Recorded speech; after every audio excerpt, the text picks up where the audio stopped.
Dear students, welcome to all. I am Amjad Hussain, Assistant Headmaster, Hawashpur Keraz High School. Let's start our class.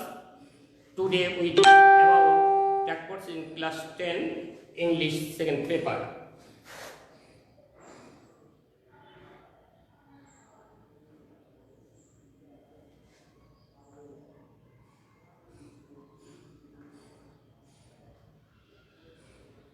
Tag coaching, tag শব্দের অর্থ জুড়ে দেওয়া, coaching অর্থ প্রশ্ন। Tag coaching অর্থ একসাথে আমরা যদি বলি তাহলে জুড়ে দেওয়া প্রশ্ন, অর্থাৎ কোন একটি স্টেটমেন্টের শেষে অতিরিক্ত একটা অংশ যখন প্রশ্ন আকারে জুড়ে দেওয়া হয় তখন সেই অংশটিকে বলা হয় ট্যাগ কোচিং। আমরা একটা উদাহরণ লক্ষ্য করি।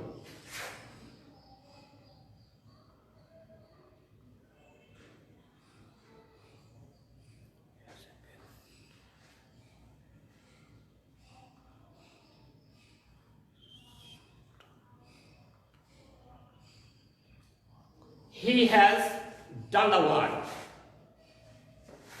আমরা খেয়াল করব এই স্টেটমেন্টটি যদি পজিটিভ হয় তাহলে পরবর্তী অংশ নেগেটিভ হবে, এবং স্টেটমেন্টটি যদি নেগেটিভ হয় পরের অংশ হবে পজিটিভ। অর্থাৎ স্টেটমেন্টটি অ্যাফার্মেটিভ হলে পরবর্তী অংশ হবে নেগেটিভ, স্টেটমেন্টটি যদি নেগেটিভ হয় তাহলে পরের অংশ হবে positive. He has done the sum.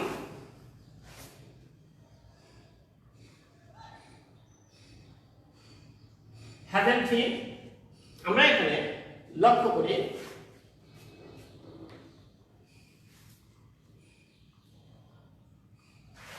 he has no pen.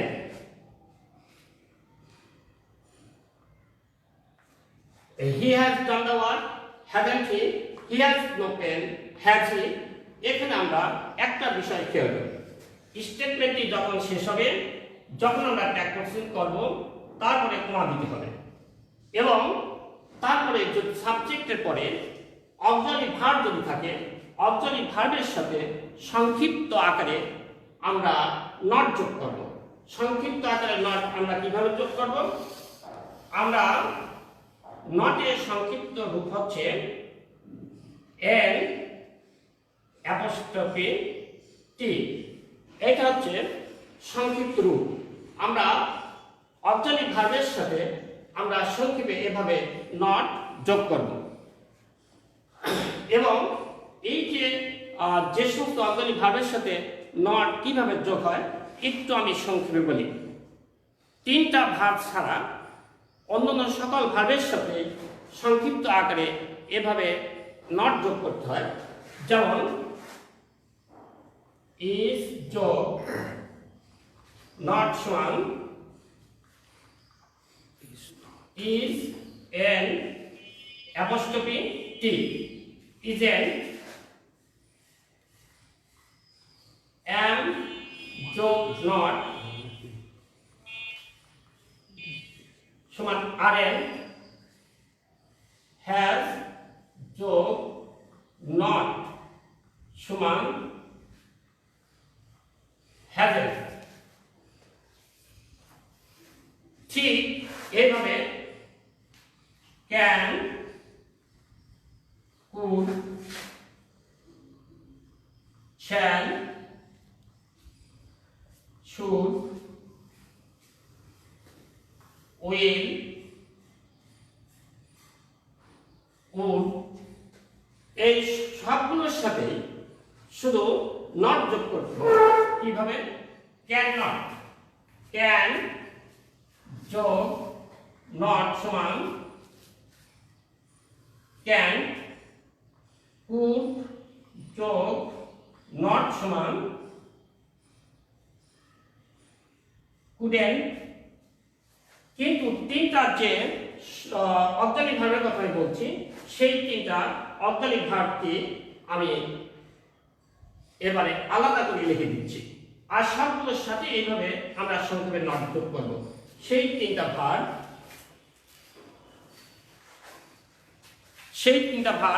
আমরা লক্ষ্য করি। যেমন am যোগ not সমান are, shall যোগ not সমান shall, এরপর will যোগ not সমান on। এই তিনটা ভার্বের এইটুকু পরিবর্তন আছে। তাছাড়া সকল অক্সিলারি ভার্বের সাথে একইভাবে নট যোগ করে দিতে হবে। এবারে আমরা পরবর্তী অংশে আসি।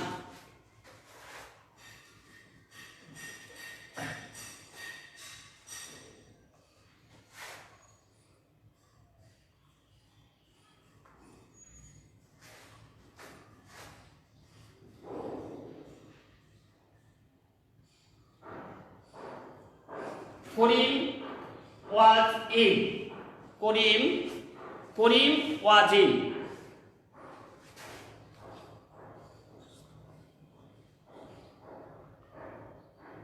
They have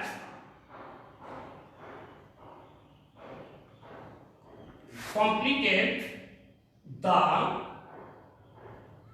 work, they have completed the work, Karim was in। এখন আমরা was, তাহলে আমরা এখানে কি লিখবো? সবসময় খেয়াল রাখতে হবে স্টেটমেন্টের পরে আমরা একটা কমা দিব। অক্সিলারি ভার্ব থাকলে যদি অ্যাসার্টিভ হয় অর্থাৎ অ্যাফার্মেটিভ হয় এবং যদি পজিটিভ হয় তাহলে আমরা এখানে অক্সিলারি ভার্বের সাথে কি যোগ করব? সংক্ষেপে নট যোগ করব এবং শেষে আমাদের প্রশ্নবোধক চিহ্ন দিতে হবে। They have completed the work, তাহলে হ্যাভ আমরা এখানে কি লিখবো? haven't they। তো এই যে করিম was in, আমি এখানে একটু বাদ রাখছি এ কারণে বোঝার সাথে যদি নাউন থাকে সবসময় তার প্রোনাউন দিতে হবে। তাহলে করিমের প্রোনাউন কি হবে? হি, wasn't he। এখানে সরাসরি প্রোনাউন ছিল জন্য আমরা প্রোনাউন পাই। এখানে কি হলো? এখানে haven't they এবং শেষে প্রশ্নবোধক চিহ্ন। তাহলে আমরা এবার কমপ্লিট করলাম পুরোপুরি। করিম was in, wasn't he, they have completed the work, haven't they। আবার খেয়াল করি স্টেটমেন্টের পরে আমরা কি দিয়েছি? কমা দিয়েছি। তারপরে আমরা অক্সিলারি ভার্বের সাথে নট যোগ করেছি সংক্ষিপ্তভাবে এবং শেষে প্রশ্নবোধক চিহ্ন দিয়েছি। দ্বিতীয় অংশ আমরা কি লিখেছি? স্টেটমেন্টটি লিখেছি, কমা দিয়েছি এবং অক্সিলারি ভার্বের সাথে সংক্ষিপ্ত আকারে নট যোগ করেছি এবং শেষে এই প্রোনাউনটি লিখেছি। এক্ষেত্রে লক্ষণীয় বিষয়, সাবজেক্ট যদি নাউন হয় তাহলে অবশ্যই তার প্রোনাউন লিখতে হবে। সবসময় মনে রাখতে হবে সবসময় প্রোনাউন ব্যবহার করতে হবে ট্যাগ যুক্ত অংশে, ট্যাগ করছেন অংশে। এখন আমরা অক্সিলারি ভার্ব যুক্ত করলাম। এখন অক্সিলারি ভার্ব বিহীন, সাহায্যকারী ভার্ব বিহীন কিভাবে হয়? হি goes to school, he goes to school। আমরা এই স্টেটমেন্ট পেলাম, এটা কি আছে? হ্যাঁ বোধক। তো হি goes to school, এখানে অক্সিলারি ভার্ব নেই। অক্সিলারি ভার্ব যদি না যদি থাকে তাহলে আমরা অবশ্যই ডু, ডাজ, ডিড কি অনুসারে? পারসন এবং টেন্স অনুসারে আমরা ডু, ডাজ এবং ডিড ব্যবহার করব। হি গোস টু স্কুল, তাহলে আমরা হিটা কোন পারসন? Third person. তাহলে আমরা এখানে কি ব্যবহার করব? ডাজ আমরা সংক্ষেপে এন অ্যাপোস্ট্রফি টি, ডাজেন্ট, তাহলে আমরা সাবজেক্ট কি পেলাম? হি, ডাজেন্ট হি। এখানে কিন্তু কোনো সাহায্যকারী ভার্ব নেই। Rana went to Dhaka, Rana went to Dhaka, Rana went to Dhaka আমরা দেখতে পাচ্ছি যে এখানে পাস্ট টেন্স অর্থাৎ সাবজেক্টের পরে ওয়েন্ট আছে, তাহলে অবশ্যই ডু এর পাস্ট টেন্স এখানে কি হবে? ডিড। সাবজেক্টের পরে যদি ভার্বের পাস্ট ফর্ম থাকে বা পাস্ট ইনডিফিনিট টেন্স হয়, তাহলে অবশ্যই সেক্ষেত্রে আমরা কি করব? ডিড ব্যবহার করব যদি অক্সিলারি ভার্ব না থাকে। রানা ওয়েন্ট টু স্কুল, তাহলে আমরা এখানে কি লিখব? ডিডন্ট। রানার পরিবর্তে প্রোনাউন কি দেব? হি। এখন আমাদের আরেকটা জিনিস বিবেচ্য বিষয়, সেটা হচ্ছে রানার পরিবর্তে হি, ঠিক সেই রকম যদি এখানে যদি সালমা থাকতো, তাহলে আমরা কি লিখতাম? সালমার পরিবর্তে আবার আমরা এখানে সি লিখতে পারতাম। অর্থাৎ নাউন অনুসারে প্রোনাউনটা ব্যবহার করতে হবে। আশা করি তোমরা এই অংশটুকু বুঝতে সক্ষম হয়েছ। আমরা এবারে আলোচনা করি, আমরা এতক্ষণ আলোচনা করেছি অ্যাফার্মেটিভ স্টেটমেন্ট নিয়ে। এখন আমরা আলোচনা করব নেগেটিভ স্টেটমেন্ট নিয়ে। যেমন he did not, he did not go to school, he did not go to school। এখন আমরা এখানে দেখতে পাচ্ছি এখানে নট আছে, তাহলে আমরা এখানে দ্বিতীয় অংশে কি আমরা কি নট ব্যবহার করব না। তাহলে আমরা এখানে অক্সিলারি ভার্ব হিসেবে কি পেয়েছি? ডিড।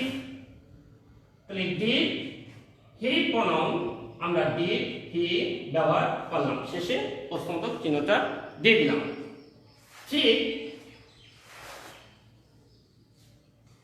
এরকম যতই আমরা বলি, প্রথম অংশটুকু যদি নেগেটিভ হয় পরের অংশ অ্যাফার্মেটিভ হবে, প্রথম অংশ যদি অ্যাফার্মেটিভ হয় তাহলে পরের অংশ অবশ্যই নেগেটিভ হবে। তাহলে আমরা কি কি আমরা বুঝতে পারলাম? আমরা সাহায্যকারী ভারযুক্ত, সাহায্যকারী ভারবিহীন এবং নেগেটিভ স্টেটমেন্ট নিয়ে আমরা এতক্ষণ আলোচনা করলাম। আশা করি এই অংশগুলো তোমরা বুঝতে সক্ষম হয়েছ।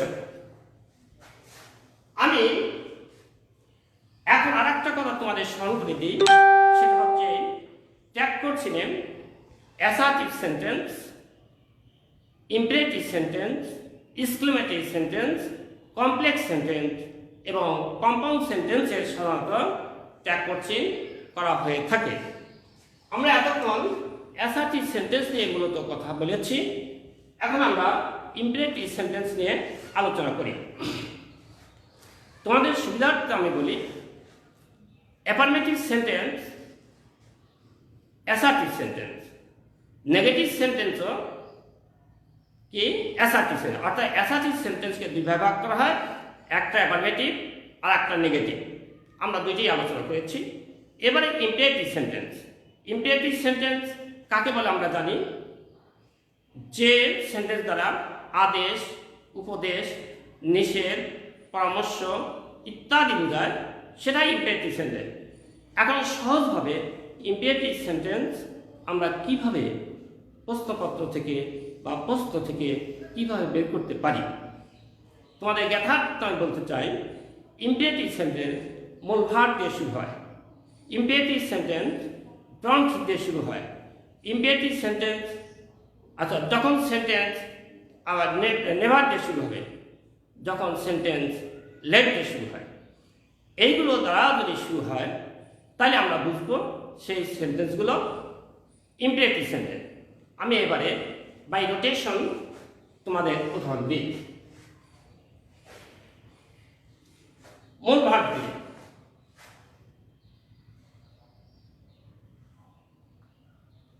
go home,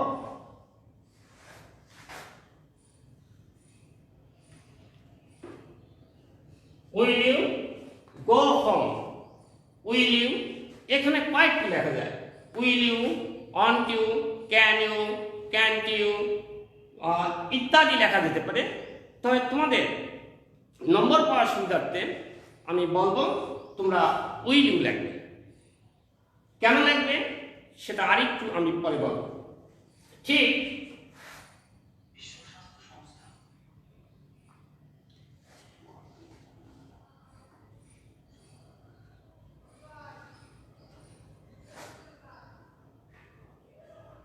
start your work, গো মূল ভার্ব, তাহলে আমরা কি লিখলাম? Will you start your work, will you start your work, will you. অর্থাৎ মূল ভার্ব দিয়ে যত সেন্টেন্স থাক, যত স্টেটমেন্ট থাক, সবই তোমরা will you, can you, can to ইত্যাদি লিখতে পারো। আমি তোমাদের পরামর্শ দেবো তোমরা উইল ইউটা মনে রেখো, উইল ইউটা লিখবে। এবারে আমরা আসি don't make a noise. Don't দিয়ে যদি শুরু হয় তাহলে তোমরা লিখবে, কি লিখবে?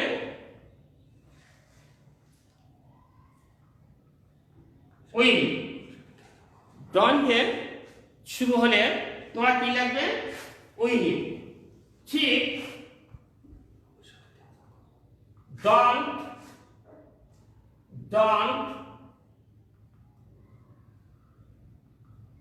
don't disturb me, কি হবে? Will you? Don't waste your time, will you? Don't disturb any other, will you? এক কথায় don't দিয়ে যদি শুরু হয় তোমরা will you লিখে দেবে। ক্লিয়ার? এবারে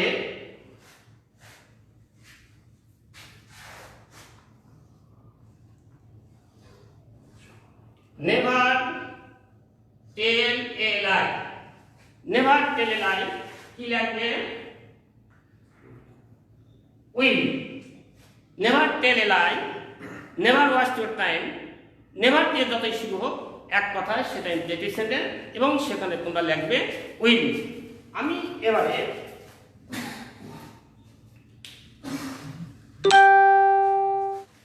তোমাদের আরেকটি বিষয় ইমপ্লিসিট সেন্টেন্সের যেটা বাকি থাকলো সেটা কি? লেট। আমরা লেটকে দুই ভাগে ভাগ করব। কিভাবে? লেটের পর ফার্স্ট পারসন অবজেক্ট এবং লেটের পর থার্ড পারসনের অবজেক্ট। এই ফার্স্ট পারসনের অবজেক্ট দিয়ে don't, let me go, let us, সংক্ষেপে let apostrophe s, আমরা এই দুটো একসাথে করতে পারি। let me, মিটার সাবজেক্ট কি? I, মিটার হচ্ছে অবজেক্ট, সাবজেক্ট কি? I। let's এবং let us এবং let's এর সাবজেক্ট কি? let's। আমরা আছে, আজ হচ্ছে অবজেক্ট, সাবজেক্ট কি? উই। তাই লেটস গো হোম, এসো বাড়ি যাই। এক্ষেত্রে লেটস গো হোম শুধুমাত্র যদি লেটাস বা লেটস থাকে তাহলে আমরা সেখানে লিখব শ্যাল উই। তোমরা মনে রেখো যদি লেটস বা লেটাস থাকে তাহলে আমরা লিখব শ্যাল উই। আর লেট মি থাক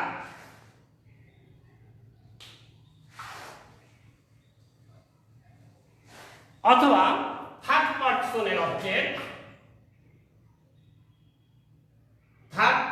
object, let them, him, her, যাই থাক আমরা সকল ক্ষেত্রে আমরা কি দেব? Will you. তাহলে আমরা কি বুঝলাম? আমরা বুঝতে পারলাম যে ইমপ্রেটিভ সেন্টেন্সে আমরা উইল ইউ টাইপ ব্যবহার করব, কিন্তু যদি লেটস বা লেট আস যদি থাকে সেক্ষেত্রে শুধু আমরা শ্যাল উইটা ব্যবহার করব।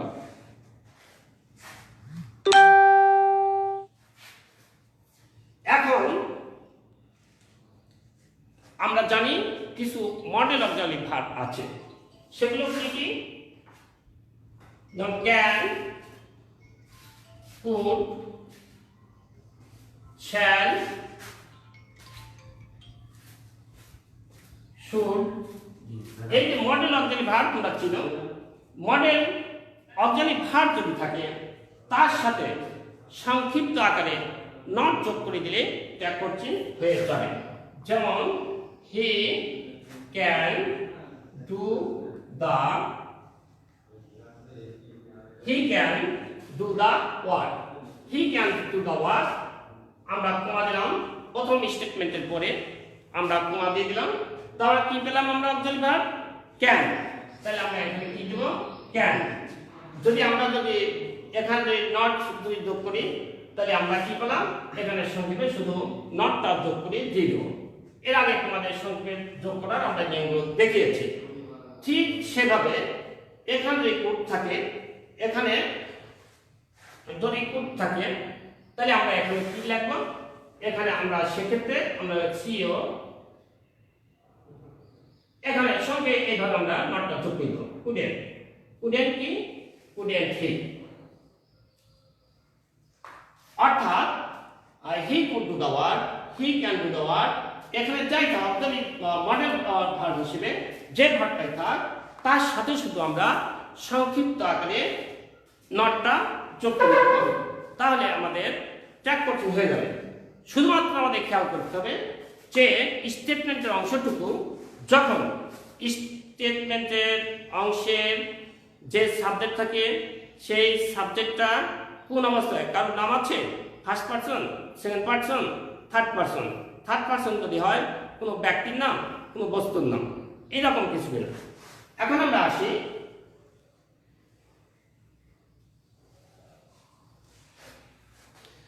যদি বস্তুবাচক হয় তাহলে আমরা কি লিখব, প্রত্যেকটি বস্তু বাচক যদি নাউন হয় সেক্ষেত্রে বস্তুবাচকের পরিবর্তে আমরা ইট লিখব।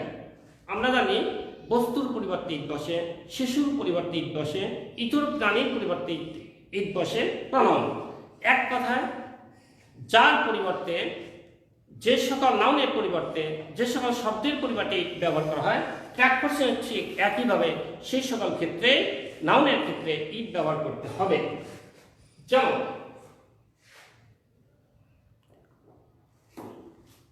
দি পেন ইজ ফাইন, কম সুন্দর, দি পেন ইজ ফাইন, তাহলে আমরা কি লিখবো, তাহলে স্টেটমেন্টের পরে আমরা কমা দিয়ে দিলাম, এখন আমরা অক্সিলারি ভার্ব হিসেবে কি পেলাম ইজ, তাহলে আমরা সংক্ষেপে নট যোগ করলাম, তারপর দি পেনের পরিবর্তে আমরা কি প্রনাউন কি দেব ইট, এবং শেষে প্রশ্নবোধক চিহ্ন।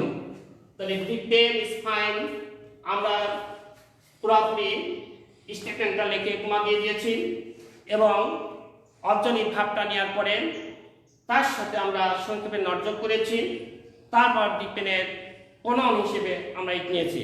লক্ষ্য রাখতে হবে সাবজেক্টের প্রতি, সাবজেক্ট কোন অবস্থায় আছে সাবজেক্ট দেখে আমাদের প্রনাউনটা লিখতে হবে।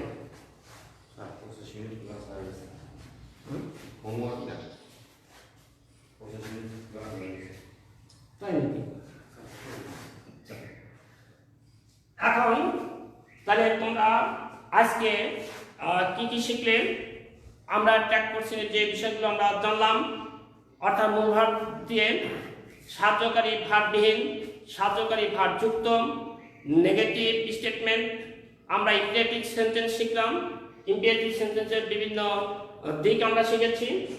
এরপর আমরা শিখলাম মডেল ভার্ব দিয়ে কীভাবে হয়, এগুলো আমরা মূলত শিখলাম। আশা রাখি তোমরা স্মরণ রাখবে এবং যথাযথভাবে ক্লাসগুলো তোমরা অবলোকন করে তোমরা তোমাদের সমস্যার সমাধান করতে পারবে আশা রাখি। এখন বাড়ির কাজ হোমওয়ার্ক তোমরা লিখে নাও।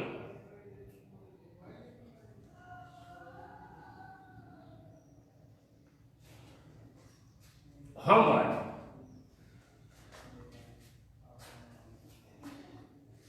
do the sum,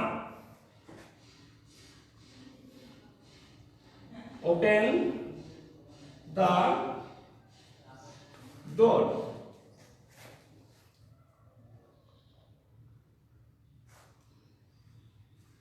he can do the work,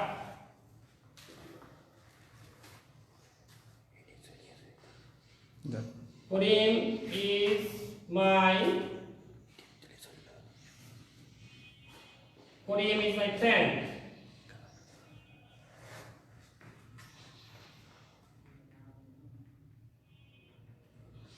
Don't disturb me. ঠিক আছে, তোমরা এই কাজগুলো করো এবং বই পড়ো এবং সহায়ক বইও যদি থাকে তোমরা পড়ে, আমি আশা করি এগুলো যদি তোমরা বাই রিলেশন চিন্তা করো, ভাবো, তাহলে তোমাদের ট্যাগ কোশ্চেনের সমস্যা থাকবে না ইনশাল্লাহ। সবাইকে আন্তরিকভাবে ধন্যবাদ জানিয়ে আজকের ক্লাস এখানে সমাপ্তি ঘোষণা করছি।